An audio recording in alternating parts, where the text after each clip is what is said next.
Hi hello ಎಲ್ಲರಿಗೂ ನಮಸ್ತೆ. Welcome to my class. ನಾನು ಬೆಳಕು ಹರೀಶ್. ಇವತ್ತಿನ ಈ ಒಂದು ತರಗತಿನಲ್ಲಿ ಟೆಟ್ಟು, ಸಿ ಟೆಟ್ಟು ಮತ್ತು PST GPTಗೆ ಇಂಪಾರ್ಟೆಂಟ್ ಆಗಿರುವ ಸೈಕಾಲಜಿನಲ್ಲಿ ಒಂದು 4ನೇ ಚಾಪ್ಟರ್ ಆಗಿರುವಂತಹ ಕಲಿಕೆಯ ಮೇಲೆ ಪ್ರಭಾವ ಬೀರುವ ಅಂಶಗಳು ಯಾವ್ಯಾವು ಮತ್ತು ಅವುಗಳ ರೋಲ್ ಏನು, ಪಾತ್ರ ಏನು ಅನ್ನುವಂಥ ವಿಚಾರದ ಬಗ್ಗೆ ನಾನು ಇವತ್ತು ಪಾಠ ಮಾಡ್ತಿದ್ದೇನೆ. ಯಾರಾದರೂ ಇದೇ ಮೊದಲ ಬಾರಿಗೆ ನಾನು ಒಂದು ವಿಡಿಯೋಸ್ನ ನೋಡ್ತಿದ್ರೆ ದಯವಿಟ್ಟು ಸಬ್ಸ್ಕ್ರೈಬ್ ಅನ್ನು ಮಾಡ್ಕೊಳ್ಳಿ ನನ್ನ ಚಾನಲ್ನ, ಮತ್ತು ಬೆಲ್ ಬಟನ್ನ ಪ್ರೆಸ್ ಮಾಡಿ. ನಾನು ಮಾಡುವಂಥ ಎಲ್ಲ ವಿಡಿಯೋಸ್ ನಿಮಗೆ ತಲುಪುತ್ತೆ ಅಂತ ಹೇಳ್ದ. ಕಲಿಕೆಯ ಮೇಲೆ ಪ್ರಭಾವ ಬೀರುವ ಅಂಶಗಳು ಯಾವ್ಯಾವು. ಮೊದಲಿಗೆ ನಾವೇನು ಮಾಡ್ಕೋಬೇಕಂದ್ರೆ ಕಲಿಕೆ ಅಂದ್ರೆ ಏನು, ಕಲಿಕೆ ಅಂದ್ರೆ ಏನು, ವಾಟ್ ಈಸ್ ಲರ್ನಿಂಗ್ ಅಂತ ತಿಳ್ಕೋಬೇಕು. ಕಲಿಕೆ ಅಂದ್ರೆ ಒಬ್ಬ ವ್ಯಕ್ತಿಯ ವರ್ತನೆಯಲ್ಲಾಗುವಂತ ಶಾಶ್ವತ ಬದಲಾವಣೆ ನಾವೇನಂತ ಕರಿತೀವಿ ಅಂದ್ರೆ ಕಲಿಕೆ ಅಂತ ಕರಿತೀವಿ. ಅಂದ್ರೆ modification of behaviour is called learning ಅಂತ ಕರಿತೀವಿ ನಾವು. ಹಾಗಾದ್ರೆ ಕಲಿಕೆಯ ಮೇಲೆ ಪ್ರಭಾವ ಬೀರುವಂತ ಅಂಶಗಳನ್ನ ಪ್ರಮುಖವಾಗಿ ನಾವೇನ್ ಮಾಡ್ತೀವಿ, ಎರಡು ಭಾಗವಾಗಿ ಮಾಡ್ತೀವಿ. ನಾವು ಎರಡು ಭಾಗವಾಗಿ ನೋಡ್ತೀವಿ. ಅಂದ್ರೆ ಕಲಿಕೆಯ ಮೇಲೆ ಯಾವ್ಯಾವ ಫ್ಯಾಕ್ಟರ್ಸ್ ಇನ್ಫ್ಲುಯೆನ್ಸ್ ಆಗುತ್ತೆ ಅಂದ್ರೆ ನಂಬರ್ 1 ಮೊದಲನೇದು ಬಯೋಲಾಜಿಕಲ್ ಫ್ಯಾಕ್ಟರ್ಸ್ ಅಂತ. ಬಯೋಲಾಜಿಕಲ್ ಫ್ಯಾಕ್ಟರ್ಸ್ ಅಂದ್ರೆ ಜೈವಿಕ ಅಂಶಗಳು ಅಂತ. ಎರಡನೇದು ಸೈಕಾಲಜಿಕಲ್ ಫ್ಯಾಕ್ಟರ್ಸ್ ಅಂತ ಕರಿತೀವಿ ನಾವು. ಅಂದ್ರೆ ಮಾನಸಿಕಕ್ಕೆ ಸಂಬಂಧಪಟ್ಟಂತ, ಮನೋವೈಜ್ಞಾನಿಕ ಸಂಬಂಧಪಟ್ಟಂತ ಅಂಶಗಳು ಅಂತ. ಬಯೋಲಾಜಿಕಲ್ ಫ್ಯಾಕ್ಟರ್ಸ್ ಯಾವ್ಯಾವು ಅಂದ್ರೆ ನಂಬರ್ 1 ಪರಿಪಕ್ವತೆ ಅಂತ ಕರಿತೀವಿ ನಾವು. ಪರಿಪಕ್ವತೆ, ಇದನ್ನು ನಾವು ಮೆಚೂರ್ ಅಂತ ಕರಿತೀವಿ ನಾವು, ಮೆಚುರಿಟಿ ಅಂತ ಕರಿತೀವಿ. ಎರಡನೇದು ಅಗತ್ಯಗಳು ಅಂತ, ಅಗತ್ಯತೆ ಅಂದ್ರೆ ನೀಡ್ಸ್ ಅಂತ ಕರಿತೀವಿ. ಇನ್ನು ಮೂರನೇದು ಇಂಟೆಲಿಜೆನ್ಸ್ ಅಂತ, ಅಂದ್ರೆ ಬೌದ್ಧಿಕ ಮಟ್ಟ ಅಂತ, ಒಬ್ಬ ವ್ಯಕ್ತಿಯ ಬೌದ್ಧಿಕ ಮಟ್ಟ ಅಂತ ಇಂಟೆಲಿಜೆನ್ಸ್ ಅಂತ ಕರಿತೀವಿ.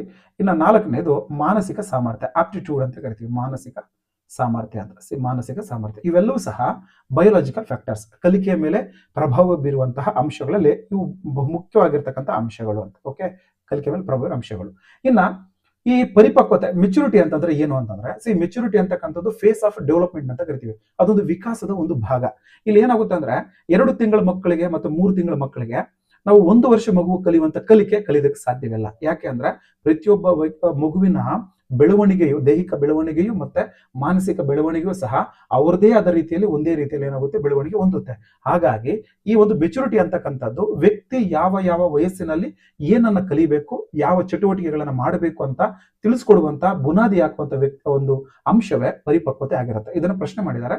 ವಿಕಾಸದ ಒಂದು ಪ್ರಮುಖವಾಗಿರ್ತಕ್ಕಂಥ ಹಂತ ಅಥವಾ phase of development is called maturity ಅಂತ ಕರಿತೀವಿ ನಾವು. ಈ ಒಂದು ಪರಿಪಕ್ವತೆಯಲ್ಲಿ 3-4 ತರ ಪರಿಪಕ್ವತೆ ನೋಡಬಹುದು. ಅದು ಎಂತ ಪರಿಪಕ್ವತೆ ಅಂದ್ರೆ ನಂಬರ್ 1 ಮೊದಲನೇದು ಫಿಸಿಕಲ್ ಆಗಿರ್ತಕ್ಕಂಥ ಮೆಚುರಿಟಿ, ದೈಹಿಕವಾಗಿರ್ತಕ್ಕಂಥ ಪರಿಪಕ್ವತೆ. ಅಂದ್ರೆ ಆ ಬೆಳವಣಿಗೆ ಆಗ್ತಾ ದೇಹ ನೋವು, ಎತ್ತರ, ಗಾತ್ರ, ಅಂಗಾಂಗಗಳ ಬದಲಾವಣೆ ಎಲ್ಲವೂ ಸಹ ನೋಡ್ತೀವಿ. ಅದನ್ನ ಫಿಸಿಕಲ್ ಮೆಚುರಿಟಿ ಅಂತ ಕರಿತೀವಿ ನಾವು. ಇನ್ನ ಎರಡನೇ ಅಂಶ ಯಾವುದು ಅಂದ್ರೆ ಇಂಟೆಲೆಕ್ಚುಯಲ್ ಮೆಚುರಿಟಿ ಅಂತ ಕರಿತೀವಿ. ಇಂಟೆಲೆಕ್ಚುಯಲ್ ಮೆಚುರಿಟಿ ಅಂತಂದ್ರೆ ಬೌದ್ಧಿಕ ಸಂಬಂಧಪಟ್ಟಂತ, ಬುದ್ಧಿಶಕ್ತಿಗೆ ಸಂಬಂಧಪಟ್ಟಂತ ಪರಿಪಕ್ವತೆ. ಅಂದ್ರೆ ಯೋಚನೆಗಳು, ತಾರ್ಕಿಕತೆ, ಯಾವ ರೀತಿ ನಾವು ವ್ಯಕ್ತಪಡಿಸ್ತೀವಿ, ಪ್ರಶ್ನೆಗಳನ್ನ ಯಾವ ರೀತಿ ಅರ್ಥ ಮಾಡ್ಕೊಂತೀವಿ, ಅದನ್ನ ನಾವೇನಂತ ಕರಿತೀವಿ ಅಂದ್ರೆ ಇಂಟೆಲೆಕ್ಚುಯಲ್ ಮೆಚುರಿಟಿ ಅಂತ ಕರಿತೀವಿ. ಇನ್ನು ಬಹುಮುಖ್ಯವಾಗಿರ್ತಕ್ಕಂಥ ಮೂರನೇದು ಯಾವುದು ಅಂದ್ರೆ ಅದು ಎಮೋಷನಲ್ ಪರಿಪಕ್ವತೆ ಅಂತ ಕರಿತೀವಿ. ಅಂದ್ರೆ ಸಂವೇಗಾತ್ಮಕ ಪರಿಪಕ್ವತೆ, ಎಮೋಷನಲ್ ಮೆಚುರಿಟಿ ಅಂತ ಕರಿತೀವಿ. ಅಂದ್ರೆ ಯಾವ ಭಾವನೆಗಳಿಗೆ ನಾವು ವ್ಯಕ್ತಪಡಿಸ್ತೀವಿ, ಯಾವ ಭಾವನೆಗಳನ್ನ ನಾವು ನಿಯಂತ್ರಣ ಪಡಿಸ್ಕೊಂತೀವಿ ಅನ್ನುವಂತ ಅಂಶಗಳನ್ನ ತಿಳಿಸ್ಕೊಡ್ತೀವಿ. ಇವೆಲ್ಲ ಪರಿಪಕ್ವತೆಗೆ ಸಂಬಂಧಪಟ್ಟಂತ ಅಂಶಗಳು. ಅದಕ್ಕೇನೆ ಪರಿಪಕ್ವತೆ ಮತ್ತೆ ವಿಕಾಸ ಎರಡೂ ಅಂಶಗಳು ಕಲಿಕೆಗೆ ಪೂರಕ ಅಂತ ಹೇಳ್ತಾರೆ. ಕಲಿಕೆಗೆ ಪೂರಕ ಇವೆರಡೂ ಅಂಶಗಳು ಕಲಿಕೆಯನ್ನ ಪ್ರೇರೇಪಿಸುತ್ತೆ, ಕಲಿಕೆಗೆ ಸಿದ್ಧಪಡಿಸುವಂತ ಅಂಶಗಳು ಇವೇನೆ, ಪರಿಪಕ್ವತೆ ಮತ್ತೆ ವಿಕಾಸ. ಓಕೆ, ಇನ್ನು ಎರಡನೇ ಅಂಶ ಯಾವುದು ಅಂದ್ರೆ ಅಗತ್ಯತೆಗಳು ಅಂತ ಕರಿತೀವಿ, ನೀಡ್ಸ್ ಅಂತ ಕರಿತೀವಿ. ಇಂಗ್ಲಿಷ್ ಅಲ್ಲಿ ಅದನ್ನ ನೀಡ್ಸ್ ಅಂತ. ನೀಡ್ ಅಂದ್ರೆ ಒಬ್ಬ ವ್ಯಕ್ತಿಗೆ ಏನ್ ಅವಶ್ಯಕತೆ ಇರುತ್ತೆ, ಅವಶ್ಯಕತೆ ಇದ್ರೆ ಅಷ್ಟೇನೆ ವ್ಯಕ್ತಿ ಏನ್ ಮಾಡ್ತಾರೆ, ಕಲಿಯೋದಕ್ಕೆ ಸಾಧ್ಯ. ಈಗ ನಮಗೆಲ್ಲ ಜಾಬ್ ಬರಬೇಕು, TET ಪಾಸ್ ಮಾಡಬೇಕು ಅಥವಾ HST ಪಾಸ್ ಮಾಡಬೇಕು, ಅದೇ ನಮ್ಮ ಒಂದು ಗೋಲ್ ಆಗಿರುತ್ತೆ. ಅವಶ್ಯಕತೆ ಇದೆ, ಅದಕ್ಕೋಸ್ಕರ ನಾವೇನ್ ಮಾಡ್ತಾ ಇದೀವಿ, ಕಲಿತಾ ಇದೀವಿ ಅಂತ. ಅಂದ್ರೆ ನಮ್ಮ ಅಗತ್ಯತೆಗಳಿಗೆ ಅನುಗುಣವಾಗಿ ನಾವು ಕಲಿಕೆ ಕಡೆ ಏನ್ ಮಾಡ್ತೀವಿ, ಪ್ರೇರೇಪಣೆಗೊಳ್ತೀವಿ ಅಂತ. ಓಕೆ, ಇನ್ನು ನೆಕ್ಸ್ಟ್ ಬೌದ್ಧಿಕ ಮಟ್ಟ ಅಂತ. ಅಂದ್ರೆ ಇಂಟೆಲಿಜೆನ್ಸ್ ಅಂತ ಕರಿತೀವಿ. ಅಂದ್ರೆ ಬುದ್ಧಿಶಕ್ತಿ ಅಂತ. ಒಬ್ಬ ವ್ಯಕ್ತಿಯ ಬೌದ್ಧಿಕ ಮಟ್ಟ, ಇಂಟೆಲಿಜೆಂಟ್ ಕೋಶಂಟ್ ಅಂತ ಏನ್ ಕರಿತೀವಿ, ಬೌದ್ಧಿಕ ಸೂಚ್ಯಂಕ 140ಕ್ಕಿಂತ ಹೆಚ್ಚಿದ್ರೆ ಮಕ್ಕಳು ಏನ್ ಮಾಡ್ತೀವಿ, ಅವ್ರನ್ನ ಜೀನಿಯಸ್ ಅಂತ ಕರಿತೀವಿ, ಪ್ರತಿಭಾನ್ವಿತ ಮಕ್ಕಳು ಅಂತ ಕರಿತೀವಿ. ಅವರು ಸ್ಪೀಡ್ ಆಗಿ ಕಲಿತಾರೆ. ಅಂದ್ರೆ ಯಾವ ಮಕ್ಕಳ ಬೌದ್ಧಿಕ ಮಟ್ಟವು ಯಾವ ಸ್ತರದಲ್ಲಿರುತ್ತೆ, ಯಾವ ಹಂತದಲ್ಲಿರುತ್ತೆ, ಆ ಹಂತಕ್ಕೆ ಸಂಬಂಧಪಟ್ಟಂತೆ ಕಲಿಕಾ ಒಂದು ಪ್ರಗತಿ ಮತ್ತೆ ಕಲಿಕೆಯ ಒಂದು ಫೇಸ್ ಅಂತಕ್ಕಂಥದ್ದು ನಿರ್ಧಾರ ಆಗುತ್ತೆ ಅಂತ ತಿಳಿಸ್ಕೊಡ್ತಾರೆ. ಸೊ ಅದು ಕಲಿಕಾ ಮಟ್ಟ. ಓಕೆ, ಇನ್ನು ನೆಕ್ಸ್ಟ್ ಮಾನಸಿಕ ಸಾಮರ್ಥ್ಯ, ಇದನ್ನ ಆಪ್ಟಿಟ್ಯೂಡ್ ಅಂತ ಕರಿತೀವಿ ನಾವು. ಆಪ್ಟಿಟ್ಯೂಡ್ ಇದು ಆಪ್ಟಿಟ್ಯೂಡ್, ಇದನ್ನ ಪ್ರಶ್ನೆ ಮಾಡಿದ್ದಾರೆ. ಆಪ್ಟಿಟ್ಯೂಡ್ ಅಂದ್ರೆ ಒಂದು ಕ್ಷೇತ್ರದಲ್ಲಿ ಒಬ್ಬ ವ್ಯಕ್ತಿ ಹೊಂದಿರುವಂತ ಒಂದು ವಿಶೇಷವಾದ ಸಾಮರ್ಥ್ಯವನ್ನ ಏನಂತ ಕರಿತೀವಿ, ಮಾನಸಿಕ ಸಾಮರ್ಥ್ಯ. ಆ ವ್ಯಕ್ತಿಯ ಆಪ್ಟಿಟ್ಯೂಡ್ ಅಂತ ಕರಿತೀವಿ ನಾವು. ಈಗ ಫಾರ್ ಎಕ್ಸಾಂಪಲ್ ಒಬ್ಬೊಬ್ಬರು ಒಂದೊಂದು ಕ್ಷೇತ್ರದಲ್ಲಿ ಇರ್ತಾರೆ. ಕೆಲವರು ರನ್ನಿಂಗ್ ಅಲ್ಲಿ ತುಂಬಾ ಫಾಸ್ಟ್ ಇರ್ತಾರೆ, ಇನ್ನು ಕೆಲವರು ರೀಡಿಂಗ್ ಇದ್ರ ವಿಚಾರದಲ್ಲಿ ಫಾಸ್ಟ್ ಇರ್ತಾರೆ, ಕೆಲವರು ಕರಿಕ್ಯುಲಮ್ ಆಕ್ಟಿವಿಟೀಸ್ ಅಲ್ಲಿ ಏನ್ ಮಾಡ್ತಾರೆ, ತುಂಬಾ ಫಾಸ್ಟ್ ಇರ್ತಾರೆ. ಅಂದ್ರೆ ಅವರವರ ಫೀಲ್ಡ್ ಅನ್ನ ಬೇಗ ಗ್ರಾಸಿಂಗ್ ಪವರ್ ಆಗಿರ್ಬೋದು, ಅವರ ಸಾಮರ್ಥ್ಯವನ್ನ ತೋರ್ಪಡಿಕೆ ಮಾಡಿಕೊಳ್ಳುವಂತ ಎಬಿಲಿಟಿ ಅವರಿಗೆ ಇರುತ್ತೆ ಅಂತ. ಓಕೆ, ಇದು ಇಂಪಾರ್ಟೆಂಟ್. ಕೆಲವೊಂದು ಬಾರಿ ಈ ಒಂದು ಆಪ್ಟಿಟ್ಯೂಡ್ ಅಂತಕ್ಕಂಥದ್ದು ಬೈ ಹೆರಿಡಿಟಿ ಬರ್ತಿಂದನೇ ಬರಬಹುದು, ಅಥವಾ ಹುಟ್ಟಿದ ನಂತರ ಪರಿಸರ ಮತ್ತು ಸ್ನೇಹದ ಅನುಗುಣವಾಗಿ ಸಹ ಅವರ ಒಂದು ಆಪ್ಟಿಟ್ಯೂಡ್ ಅನ್ನೋದು ಬದಲಾವಣೆ ಆಗಬಹುದು. ಇವೆಲ್ಲ ಅಂಶಗಳು ಕಲಿಕೆ ಮೇಲೆ ಪ್ರಭಾವ ಬೀರುವಂತಹ ಬೌದ್ಧಿಕ ಅಂಶಗಳು, ಯಾವುದು ಜೈವಿಕ ಅಂಶಗಳು ಅಂತ. ಇನ್ನು ಉಳಿಕೆ ಅಂಶಗಳು ಯಾವುದು ಅಂದ್ರೆ ಸೈಕಾಲಜಿಕಲ್ ಫ್ಯಾಕ್ಟರ್ಸ್ ಅಂತ ಕರಿತೀವಿ.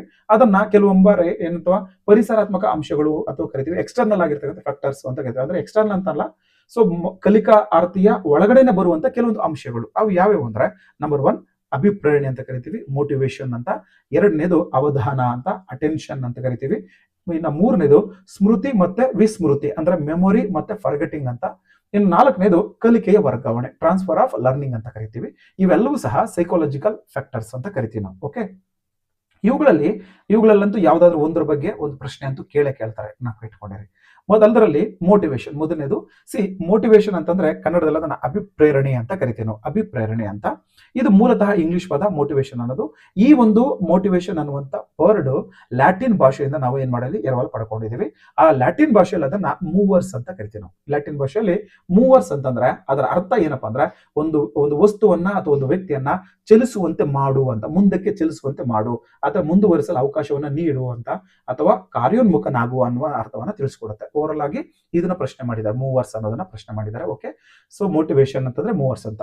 ಇಲ್ಲಿ ಏನಾಗುತ್ತೆ, ಯಾವ್ದ್ರ ಕಡೆ ಮೂವರ್ಸ್, ಒಬ್ಬ ವ್ಯಕ್ತಿಯನ್ನ ಅವನು ಏನೇ ಒಂದು ವಿಚಾರವನ್ನ ಕಲಿಬೇಕು ಅಂದ್ರೆ ಕಲಿಕೆಯ ಕಡೆ ಒಬ್ಬ ವ್ಯಕ್ತಿಯನ್ನ ಮೂವ್ ಮಾಡ್ತೀವಲ್ಲ, ಅಂದ್ರೆ ಕಳಿಸ್ಕೊಡ್ತೀವಲ್ಲ, ಅದನ್ನ ನಾವೇನಂತ ಕರಿತೀವಿ ಅಂದ್ರೆ ಅಭಿಪ್ರೇರಣೆ ಅಂತ ಕರಿತೀವಿ. ಇಂಗ್ಲಿಷ್ ಹೇಳಿದೀನಿ, stimulation of learners interest towards the learning ಅಂತ. ಅಂದ್ರೆ ಕಲಿಕೆಯ ಕಡೆ ಸ್ಟಿಮ್ಯುಲಸ್ ಮಾಡುತ್ತೆ, ಉದ್ದೀಪನಗೊಳಿಸುತ್ತೆ, ಯಾವುದು ಅಭಿಪ್ರೇರಣೆ ಅಂತ. ಓಕೆ, ಇನ್ನ BF ಸ್ಕಿನ್ನರ್ ಅವರಿಗೆ ಸಂಬಂಧಪಟ್ಟಂತ ಒಂದು ಸ್ಟೇಟ್ಮೆಂಟ್ ಹಾಕಿದೆ ನೋಡಿ. ಶಾಲಾ ಕಲಿಕೆಯಲ್ಲಿ, ಸ್ಕೂಲ್ ಲರ್ನಿಂಗ್ ಸಂಬಂಧಪಟ್ಟಂತೆ ಅಭಿಪ್ರೇರಣೆ ಅಂತಕ್ಕಂಥದ್ದು ಅಪೇಕ್ಷಿತವಾಗಿರುವ ವರ್ತನೆಗಳನ್ನ ಉರಿದುಂಬಿಸಲು, ನೋಟ್ ದಿಸ್ ಪಾಯಿಂಟ್. ಅಪೇಕ್ಷಿತ ಅಂದ್ರೆ ನಮಗೆ ಯಾವ ರೀತಿಯಾದಂತ ಬಿಹೇವಿಯರ್ ಬೇಕೋ ಆ ಬಿಹೇವಿಯರ್ ಅನ್ನ ಸ್ಟಿಮ್ಯುಲಸ್ ಮಾಡುವಂತೆ, ಅದನ್ನ ಡೈರೆಕ್ಟ್ ಮಾಡುವಂತ ಅಂಶವೇ ಮೋಟಿವೇಶನ್ ಅಂತ ಕರೀತಾರೆ. ಅದು BF ಸ್ಕಿನ್ನರ್ ಅವರ ಪ್ರಕಾರ. ಇನ್ನು ಅಭಿಪ್ರೇರಣೆ ಅಂತಕ್ಕಂಥದ್ದು ಯಾಕೆ ಬೇಕು, ಅಭಿಪ್ರೇರಣೆಯ ಅವಶ್ಯಕತೆಗಳೇನು, ಮುಖ್ಯಾಂಶಗಳು, ಇದು ಕೀ ಪಾಯಿಂಟ್ಸ್ ಅಂತ ಕರಿತೀವಿ ನಾವು. ಕೀ ಪಾಯಿಂಟ್ಸ್ ಇದು ಅಭಿಪ್ರೇರಣೆ ಯಾಕೆ ಬೇಕು ಅಂತ. ಮೋಟಿವೇಶನ್ ಅನ್ನು ಇರೋದ್ರಿಂದ ಮಕ್ಕಳಿಗೆ ಕಲಿಕೆಗೆ ಪೂರಕವಾಗುತ್ತೆ, ಜೊತೆಗೆ ಅತ್ಯಂತ ಅವಶ್ಯಕತೆ ಆಗುತ್ತೆ. ಯಾವುದೇ ಒಂದು ಪಾಠವನ್ನ ಅಥವಾ ಯಾವುದೇ ವಿಚಾರವನ್ನ ಒಬ್ಬ ಕಲಿಕಾರ್ಥಿ ಕಲಿತಾನೆ ಅಂತಂದ್ರೆ ಅವನಿಗೆ ಮೂಲವಾಗಿ ವಿಚಾರ ಗೊತ್ತಿದ್ರೆ ಅವನೇ ಮೋಟಿವ್ ಆಗ್ತಾನೆ. ಒಂದು ವೇಳೆ ವಿಚಾರಗಳು ಗೊತ್ತಿಲ್ಲ ಅಂದ್ರೆ ಅವರು ಬೇರೆಯವ್ರ ಮುಖಾಂತರ ಆದ್ರೂ ಮೋಟಿವ್ ಆಗಿ ಕಲಿಯೋದಕ್ಕೆ ಸಾಧ್ಯವಾಗುತ್ತೆ ಅಂತ ಅರ್ಥ. ಓಕೆ, ಇನ್ನು ಎರಡನೇದು, ಆ ಕಲಿಕಾರ್ಥಿಯು ಕ್ರಿಯಾಶೀಲವಾಗಿ ಕಲಿಬೇಕು ಅಂದ್ರೆ ಆಕ್ಟಿವ್ ಲರ್ನಿಂಗ್ ಇರಬೇಕು ಅಂತಂದ್ರೆ, ಅದರಲ್ಲೂ ಎಫೆಕ್ಟಿವ್ ಆಫ್ ಲರ್ನಿಂಗ್ ಅಂತ ಏನ್ ಕರಿತೀವಿ ಅದು ಆಗಬೇಕು ಅಂತಂದ್ರೆ ಅಭಿಪ್ರೇರಣೆ ಅಂತಕ್ಕಂಥದ್ದು ಬಹುಮುಖ್ಯವಾಗಿರ್ತಕ್ಕಂಥ ಅಂಶವಾಗುತ್ತೆ. ಇನ್ನು ಮೂರನೇದು, ಒಬ್ಬ ವ್ಯಕ್ತಿಯ ಗುರಿಯ ಕಡೆ ಪ್ರೋತ್ಸಾಹ ಮಾಡ್ಬೇಕಂದ್ರೆ, ಅವನ್ನ ಮೋಟಿವ್ ಮಾಡಬೇಕು ಅಂತಂದ್ರೆ ನಮಗೆ ಮೋಟಿವೇಶನ್ ಅನ್ನೋದು ಬೇಕಾಗುತ್ತೆ. ಅಂದ್ರೆ ಆ ವ್ಯಕ್ತಿಯನ್ನ ನಾವು ಪುಷಪ್ ಮಾಡ್ಬೇಕಂದ್ರೆ, ಮುಂದೆ ತಳ್ಳಬೇಕು ಅಂತಂದ್ರೂ ಸಹ ನಮಗೆ ಮೋಟಿವೇಶನ್ ಅನ್ನೋದು ತುಂಬಾ ಅಗತ್ಯವಾಗುತ್ತೆ. ಇನ್ನ ಒಬ್ಬ ವ್ಯಕ್ತಿ ಒಂದು ಗುರಿಯನ್ನ ಆಯ್ಕೆ ಮಾಡ್ಕೊಂಡಿದ್ದಾನೆ, ಆ ಗುರಿಯ ಮಾರ್ಗಗಳು, ಯಾವ ಮಾರ್ಗವನ್ನ ಅನುಸರಿಸಿದ್ರೆ ಅವನ ಸಾಧನೆ ಶೀಘ್ರವಾಗಿ ತಲುಪುತ್ತೆ, ಎಫೆಕ್ಟಿವ್ ಆಗಿ ಅವನ ಗೋಲ್ ಅನ್ನ ರೀಚ್ ಆಗ್ತಾನೆ ಅಂತ ಬೇಕಾದ್ರೆ ಅದು ಅಭಿಪ್ರೇರಣೆ ಅನ್ನೋದು ತುಂಬಾ ಇಂಪಾರ್ಟೆಂಟ್ ಆಗಿರ್ತಕ್ಕಂಥ ಅಂಶವಾಗುತ್ತೆ. ಇನ್ನು ಐದನೇದು, ಕಲಿಕೆಗೆ ಸಂಬಂಧಪಟ್ಟಂತೆ ವ್ಯಕ್ತಿಯನ್ನು ಅದೇನ್ ಮಾಡುತ್ತೆ, ಪ್ರಚೋದನೆ ಮಾಡುತ್ತೆ, ಹೆಚ್ಚೆಚ್ಚು ಕಲಿಕೆ ಮಾಡೋದಕ್ಕೆ, ಅವನು ತಿಳಿದುಕೊಳ್ಳೋದಕ್ಕೆ, ಮತ್ತೆ ಬೇರೆ ಅಂಶಗಳನ್ನು ಸಹ ಕಲಿಕೆಯೊಂದಿಗೆ ಜೋಡಿಸಿಕೊಳ್ಳೋದಕ್ಕೂ ಸಹ ಈ ಒಂದು ಅಭಿಪ್ರೇರಣೆ ಅಂತಕ್ಕಂಥದ್ದು ಕೆಲಸ ಮಾಡುತ್ತೆ. ಇದಿಷ್ಟು ಕಲಿಕೆಗೆ ಸಂಬಂಧಪಟ್ಟಂತ ಕೆಲವೊಂದು ಕೀ ಪಾಯಿಂಟ್ಸ್, ಮುಖ್ಯ ಅಂಶಗಳು. ಇನ್ನ ಕಲಿಕೆಯ ವಿಧಗಳು ಯಾವ್ಯಾವು ಅಂದ್ರೆ ಇದನ್ನ ಪ್ರಶ್ನೆ ಮಾಡ್ತಾನೆ ಇದ್ದಾರೆ. ಕಲಿಕೆಯ ವಿಧಗಳನ್ನ ಕಲಿಕೆಯ ವಿಧಗಳನ್ನು ಪ್ರಮುಖವಾಗಿ ನಾವು ಎರಡು ರೀತಿಯಲ್ಲಿ ನೋಡ್ತೀವಿ. ಮೊದಲನೇದು ಆಂತರಿಕ ಕಲಿಕೆ ಅಂತ, ಎರಡನೇದು ಬಾಹ್ಯ ಕಲಿಕೆ ಅಂತ. ಆಂತರಿಕ ಕಲಿಕೆ ಅಂದ್ರೆ ಇಂಗ್ಲಿಷ್ ಅದನ್ನ ಇಂಟ್ರಿನ್ಸಿಕ್ ಆಗಿರ್ತಕ್ಕಂಥ ಮೋಟಿವೇಶನ್ ಅಂತ ಕರಿತೀವಿ, ಆರ್ ಇದನ್ನ ನ್ಯಾಚುರಲ್ ಮೋಟಿವೇಶನ್ ಅಂತ ಕರಿತೀವಿ ನಾವು. ಅಂದ್ರೆ ಇಲ್ಲಿ ಆ ಪದನೇ ತಿಳಿಸ್ಕೊಡ್ತಿದೆ, ಒಬ್ಬ ವ್ಯಕ್ತಿ ಅಥವಾ ಕಲಿಕಾರ್ಥಿಯ ಅಭಿಪ್ರೇರಣೆಯು ತನ್ನಿಂದನೇ ಆದ್ರೆ, ತನ್ನೊಳಗಿಂದನೇ ಅಂತರಂಗದಿಂದಲೇ ಆದರೆ ಅದನ್ನ ನಾವೇನಂತ ಕರಿತೀವಿ ಅಂದ್ರೆ ಆಂತರಿಕವಾದಂತ ಪ್ರೇರಣೆ ಅಂತ ಕರಿತೀವಿ. ಈ ಒಂದು ಆಂತರಿಕ ಪ್ರೇರಣೆಯಿಂದ ವ್ಯಕ್ತಿ ಗೋಲ್ ಅನ್ನ ಸಾಧನೆ ಮಾಡೋದಕ್ಕೆ ಬೇಗ ರೀಚ್ ಆಗ್ತಾನೆ, ತುಂಬಾ ಫಾಸ್ಟ್ ಆಗಿ ರೀಚ್ ಆಗ್ತಾನೆ ಅನ್ನೋದೊಂದು ಪಾಯಿಂಟ್. ಎರಡನೇದು, ಇದರಿಂದ ಆ ವ್ಯಕ್ತಿಗೆ ಏನಾಗುತ್ತೆ, ಸಿಕ್ಕಾಪಟ್ಟೆ ಆನಂದ ಸಿಗುತ್ತೆ. ಈ ಒಂದು ಆಂತರಿಕ ಅಭಿಪ್ರಾಯದಿಂದ ವ್ಯಕ್ತಿಗೆ ಆನಂದ ಸಿಗುತ್ತೆ, ಮತ್ತೆ ಸಂತೋಷವನ್ನು ಉಂಟು ಮಾಡುತ್ತೆ ಆ ಕೆಲಸಗಳನ್ನು ಮಾಡುವುದರಿಂದ. ಅದರ ಜೊತೆಗೆ ಆ ಒಂದು ಕಲಿಕೆಯಿಂದ, ಆಂತರಿಕ ಅಭಿಪ್ರಾಯದಿಂದ ಕಲಿತಂತ ವ್ಯಕ್ತಿಯು ತೃಪ್ತಿಯನ್ನು ಸಹ ಪಡೆದುಕೊಳ್ತಾನೆ. ಅಲ್ಟಿಮೇಟ್ ಆಗಿರ್ತಕ್ಕಂಥ ಗೋಲ್ ಇದೇನೆ, ತೃಪ್ತಿಯನ್ನ ಪಡೆದುಕೋಬೇಕು ಅಂತ. ಆ ತೃಪ್ತಿಯನ್ನು ಸಹ ಏನ್ ಮಾಡ್ತಾನೆ, ಪಡೆದುಕೊಳ್ತಾನೆ. ಓಕೆ, ಅದರ ಜೊತೆ ಈ ಒಂದು ಆಂತರಿಕ ಅಭಿಪ್ರೇರಣೆ ಅಂತಕ್ಕಂಥದ್ದು ಜೀವನದ ಉದ್ದಕ್ಕೂ ಸಹ ಒಬ್ಬ ವ್ಯಕ್ತಿ ಎಂಥ ಸಂದರ್ಭದಲ್ಲಿಯೂ ಸಹ ಅವನು ಪ್ರೇರೇಪಿಸಿಕೊಳ್ಳುವಂತಹ ಒಂದು ವಿಧಾನ ಅಂದ್ರೆ ಅದು ಆಂತರಿಕ ಅಭಿಪ್ರೇರಣೆ. ಪ್ರತಿಯೊಬ್ಬ ವ್ಯಕ್ತಿಗೂ ಸಹ ಇದು ಬೇಕು. ಜೊತೆಗೆ ಅವನು ಮೌಲ್ಯಮಾಪನ ಮಾಡಿಕೊಂಡು ಅವನನ್ನ ಸ್ಟಿಮ್ಯುಲಸ್ ಮಾಡ್ಕೊಳ್ಳೋದು ಸಹ ಆಂತರಿಕ ಅಭಿಪ್ರೇರಣೆ ಬೇಕಾಗುತ್ತೆ. ಓಕೆ, ಇದೊಂದು ನಿರಂತರವಾಗಿರ್ತಕ್ಕಂಥ ಕಲಿಕೆ ಮತ್ತೆ ಕಲಿಕೆ ಕಡೆ ಇದು ಕೇಂದ್ರೀಕರಿಸುತ್ತೆ. ಜೊತೆಗೆ ಒಬ್ಬ ವ್ಯಕ್ತಿ ತನ್ನನ್ನ ತಾನು ಪುನರ್ಬಲನೆಗೊಳಿಸ್ಕೋಬೇಕಂದ್ರೆ, ರೀಇನ್ಫೋರ್ಸ್ ಮಾಡ್ಕೋಬೇಕಂದ್ರೂ ಸಹ ಇಂಟರ್ನಲ್ ಮೋಟಿವೇಶನ್ ಅನ್ನೋದು ಬೇಕಾಗುತ್ತೆ, ನ್ಯಾಚುರಲ್ ಮೋಟಿವೇಶನ್ ಅನ್ನೋದು ಬೇಕೇ ಬೇಕಾಗುತ್ತೆ. ಓಕೆ, ಇನ್ನು ಎರಡನೇದು ಯಾವುದು ಅಂದ್ರೆ, ಇದಕ್ಕೆ ಉದಾಹರಣೆ ನೋಡಿ, ಸಂಗೀತ, ಹಾಡುಗಳು, ಒಬ್ಬ ವ್ಯಕ್ತಿ ಇಷ್ಟಪಟ್ಟು ಕೆಲಸ ಮಾಡೋದು, ಇವೆಲ್ಲವೂ ಸಹ ಅದಕ್ಕೆ ಆಗುತ್ತೆ ಆಂತರಿಕ ಅಭಿಪ್ರೇರಣೆ. ಇನ್ನ ಎರಡನೇ ಅಂಶ ಯಾವುದು ಅಂದ್ರೆ ಬಾಹ್ಯ ಅಭಿಪ್ರೇರಣೆ. ಇದನ್ನ ಆರ್ಟಿಫಿಷಿಯಲ್ ಆಗಿರ್ತಕ್ಕಂಥ ಮೋಟಿವೇಶನ್ ಅಂತ ಕರಿತೀವಿ, ಇಂಟ್ರಿನ್ಸಿಕ್ ಆಗಿರ್ತಕ್ಕಂಥ ಮೋಟಿವೇಶನ್ ಅಂತ ಕರಿಬಹುದು. ಅಂದ್ರೆ ಇಲ್ಲಿ ಒಬ್ಬ ವ್ಯಕ್ತಿಗೆ ಅಭಿಪ್ರೇರಣೆ ಅಂತಕ್ಕಂಥದ್ದು ಬಾಹ್ಯ ಮೂಲಗಳಿಂದ ಏನಾಗುತ್ತೆ, ಮೋಟಿವ್ ಆಗ್ತಾನೆ. ಯಾರೋ ಒಬ್ಬ ಮಾತುಗಳನ್ನ ಕೇಳಿ ಅಥವಾ ಯಾವುದೇ ಒಂದು ಲಾಭದ ಉದ್ದೇಶಕ್ಕಾಗಿಯೋ ಅಥವಾ ಪ್ರಶಸ್ತಿಯನ್ನ ಪುರಸ್ಕಾರಗಳನ್ನ ಪಡೆದುಕೊಳ್ಳುವಂತ ಉದ್ದೇಶದಿಂದ ಅಥವಾ ಹೊಗಳಿಕೆಗೋಸ್ಕರನೋ ಅಥವಾ ಬೇರೆ ಯಾವ್ದಾದ್ರೂ ಲಾಭಾಂಶದ ಉದ್ದೇಶದಿಂದ ಏನ್ ಮಾಡಬಹುದು, ವ್ಯಕ್ತಿ ಮೋಟಿವ್ ಆಗಿ ಆ ಒಂದು ಕೆಲಸವನ್ನ ಮಾಡೋದಕ್ಕೋ ಅಥವಾ ಕಲಿಕೆಯನ್ನ ಕಲಿಯೋದಕ್ಕೆ ಪ್ರೇರೇಪಣೆಗೊಳ್ತಾನೆ ಅಂತ ಅರ್ಥ. ಓಕೆ, ಇದಕ್ಕೆ ಬೆಸ್ಟ್ ಎಕ್ಸಾಂಪಲ್ ನೋಡಿ, ಈಗ ಕಂಪನೀಸ್ ಯಾವಿರ್ತವೆ, ದೊಡ್ಡ ದೊಡ್ಡ ನ್ಯಾಷನಲ್ ಕಂಪನೀಸ್ ಯಾವಿರ್ತವೆ, ಇಂಟರ್ನ್ಯಾಷನಲ್ ಕಂಪನೀಸ್ ಅವೆಲ್ಲ, ನೀವು ಟಾರ್ಗೆಟ್ ಅನ್ನ ಮುಗಿಸ್ಕೊಟ್ರೆ ನಿಮ್ಗೆ ಒಂದಷ್ಟು ಬೋನಸ್ ಅನ್ನ ಕೊಡ್ತೀವಿ, ಒಂದಷ್ಟು ನಿಮಗೆ ಹೆಚ್ಚಿಗೆ ಒಂದು ಸೌಲಭ್ಯಗಳನ್ನ ಕೊಡ್ತೀವಿ, ಅಥವಾ ಬೇರೆ ತರ ನಿಮ್ಗೆ ಪ್ರಮೋಷನ್ ಕೊಡ್ತೀವಿ ಅಂದಿದ ತಕ್ಷಣ ವ್ಯಕ್ತಿಗಳು ಏನ್ ಮಾಡ್ತಾರೆ, ಅದರಿಂದ ಪ್ರೇರೇಪಣೆಗೊಂಡು ಹೆಚ್ಚು ಕೆಲಸಗಳನ್ನ ಮಾಡೋದಕ್ಕೆ ಕಾರ್ಯಮುಖರಾಗ್ತಾರೆ. ಸೊ ಇದೆಲ್ಲ ಬಾಹ್ಯವಾಗಿರ್ತಕ್ಕಂಥ ಒಂದು ಮೋಟಿವೇಶನ್ ಅಂತಾನೆ ಕರಿಬಹುದು. ಮಕ್ಕಳಿಗೆ ನಾವು ಸ್ಕೂಲಲ್ಲಿ ಓದೋ ಸಂದರ್ಭದಲ್ಲಿ ಪ್ರೈಸಸ್ ಅನ್ನ ಕೊಡೋದು, ಆಮೇಲೆ ಚಪ್ಪಾಳೆಯನ್ನ ಹೊಡಿಸುವಂತದ್ದು, ಮತ್ತೆ ಏನಾದ್ರೂ ಒಂದು ಸ್ಪೋರ್ಟ್ಸ್ ಅಲ್ಲಿ ಬಂದ್ರೆ ಅವ್ರಿಗೆ ಡಬ್ಬಿ ಗಿಫ್ಟ್ ಆಗಿ ಕೊಡುವಂತದ್ದು, ಅಥವಾ ಅವ್ರಿಗೆ ಪ್ರಶಸ್ತಿ ನೀಡಿ, ಇವೆಲ್ಲವೂ ಸಹ ಏನಾಗಿರುತ್ತೆ, ಬಾಹ್ಯ ಅಭಿಪ್ರೇರಣೆಗಳಾಗಿರುತ್ತವೆ. ಓಕೆ, ಅಂದ್ರೆ ಇದೆಲ್ಲ ಕಂಪ್ಲೀಟ್ ಆಗಿ ಯಾವುದಕ್ಕೆ, ಒಂದು ಗ್ರೇಡ್ ಅನ್ನು ಪಡ್ಕೊಳ್ಳೋದಕ್ಕೆ, ಅಂಕಗಳನ್ನು ಪಡ್ಕೊಳ್ಳೋದಕ್ಕೆ, ಒಟ್ಟಾರೆ ಗುರಿಯನ್ನ ಸಾಧಿಸೋವರೆಗೂ ಅಷ್ಟೇ ಇದಿರುತ್ತೆ, ಜೀವನ ಪರ್ಯಂತ ಇರಲ್ಲ. ಬಟ್ ಒಳ್ಳೇದಿದು. ಓಕೆ, ಯಾವುದ್ರ ಮುಖಾದ್ರೂ ಅಭಿಪ್ರೇರಣೆಗೊಳ್ಳಬಹುದು. ಇದಿಷ್ಟು ಕಲಿಕೆಯ ಮೇಲೆ ಪ್ರಭಾವ ಬೀರುವ ಅಂಶಗಳಲ್ಲಿ ಅಭಿಪ್ರೇರಣೆಯ ಎರಡು ವಿಧಗಳು. ಇನ್ನ ಅಭಿಪ್ರೇರಣೆಗೆ ಸಂಬಂಧಪಟ್ಟಂತೆ ಮಕ್ಕಳನ್ನ ಯಾವ ಅಂಶಗಳನ್ನು ಬಳಸಿಕೊಂಡು ಶಿಕ್ಷಕರು ಅಭಿಪ್ರೇರಣೆಗೊಳಿಸಬಹುದು ಅನ್ನುವಂತ ಒಂದು ಅಂಶಗಳಿದಾವೆ. ಇದನ್ನ ಮುಂದಿನ ತರಗತಿನಲ್ಲಿ ನಿಮಗೆ ಒಂದು ವಿಡಿಯೋ ಮಾಡಿ ಇದನ್ನ ಕಂಪ್ಲೀಟ್ ಡೀಟೇಲ್ಸ್ ಅನ್ನ ತಿಳಿಸ್ಕೊಡ್ತೇನೆ. ಇಷ್ಟೊತ್ತು ನನ್ನ ಒಂದು ವಿಡಿಯೋನ ನೋಡಿದಕ್ಕೆ ಎಲ್ಲರಿಗೂ ಧನ್ಯವಾದಗಳು. Thank you so much. ಮತ್ತೆ ಭೇಟಿಯಾಗೋಣ.